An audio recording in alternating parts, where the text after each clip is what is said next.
Jeff and this is Photoshop, touring the interface.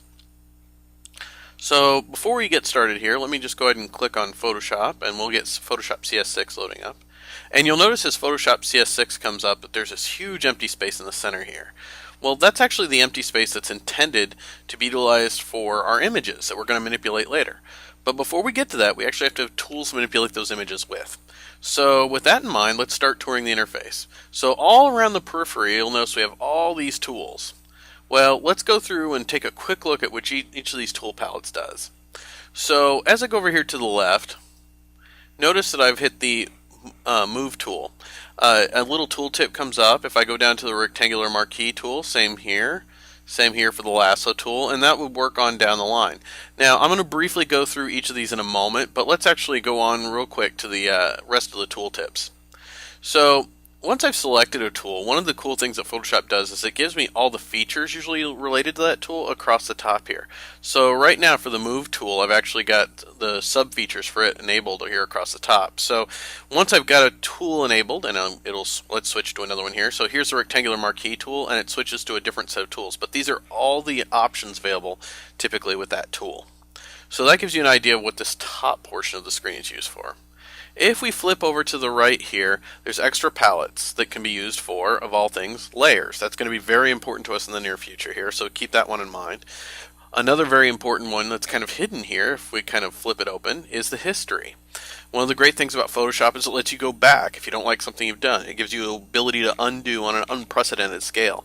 So keep that one in mind also. But it's kind of hidden, so notice that it's kind of pushed away over here to the side. So remember that that's there. Another thing that's kind of worth taking a look at is that there's actually a color picking tool here. That's going to be important to us a little bit later when we talk about painting. And another one that's interesting is that we can actually look at some properties of what we're looking at in Photoshop. I think that this is a really important aspect of Photoshop that often gets overlooked here. I'm going to point out that there's actually different workspaces that you can design. So one of the things that Photoshop does really well is it has some predetermined workspace concepts.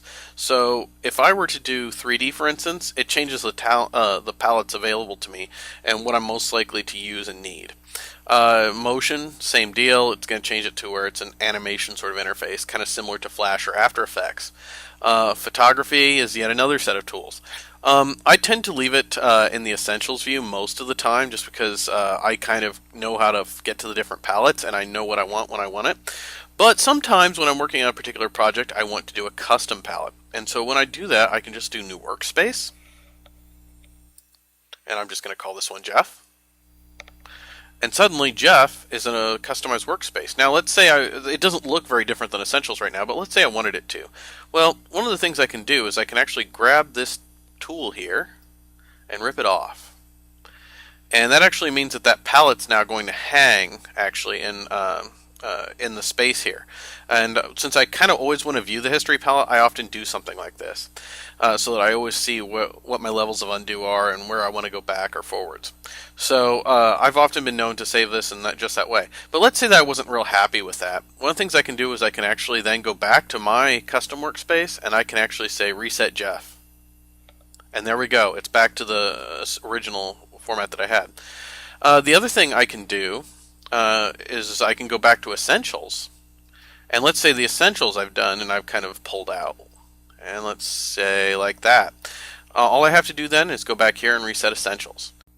So we've looked at how we can actually utilize the workspaces to actually make things cleaner for us. So we can actually kind of keep our palettes under control and keep the space kind of working to our advantage. But we still want to go a little bit deeper in on what our toolbar is. So let's go take a look at that real quick.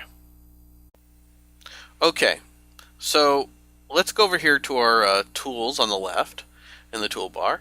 The very first tool that we're going to look at, is we talked about before, was the Move tool. The one beneath it is the rectangular marquee tool. It's for selecting items. Another selection tool that we're going to utilize a lot is the lasso tool, but we also have its cousins here as we break these out. The magnetic lasso tool and the polygonal lasso tool. That's one of the things that a lot of people miss when they're going through these tools, that there's actually different versions of these tools. For instance, our rectangular marquee tool also has an elliptical and several other cousins in here as well. Down here we have the crop tool. We have the color picking tool. We have the brush tool. We'll use that when we do a lot of painting. If we come on down here, we have the eraser tool, which, as you imagine, comes in pretty handy.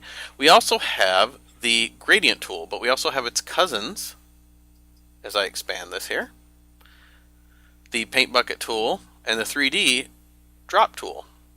Now, we would utilize these to either fill a canvas with a gradient or fill it with a full color. So that gives you an idea of like whenever you need to like fill the canvas in with like a black background or something like that, these would be the tool sets that you would go to. Specifically, you would use the paint bucket tool. Right here, if you notice, we actually have our blurring tools, and we actually have the sharpen tool and the smudge tool. We have the dodge and burn tools here. Down here we actually have the pen tool that would be utilized for doing paths. We have the text tool, and I'm going to skip on down here then to shapes. This lets us do basic shapes, usually in a vectorized format. But if we expand it, you can see we have lots of other different shapes available to us. And then I'm going to skip on down a little bit further to the tools here on the color picker. This lets us pick the couple of colors that we're dealing with from the very get-go. So right now, by default, it's black and white, but we could actually select a different color set and select OK. And notice the box here changes to blue. Do the same thing here, change this to red, and now our two colors are blue and red. We can talk a little bit later on down the line about what that does for us feature-wise, but just so you know that you can double-click here and pick a color. If we wanted to go back to its native format, all we've got to do then is just flip the black box and the white box here, and we're back to its native format. So that hopefully gives you a pretty quick idea of how to access the interface here in Photoshop. Let's start in the next tutorial to look at what we can actually do with it.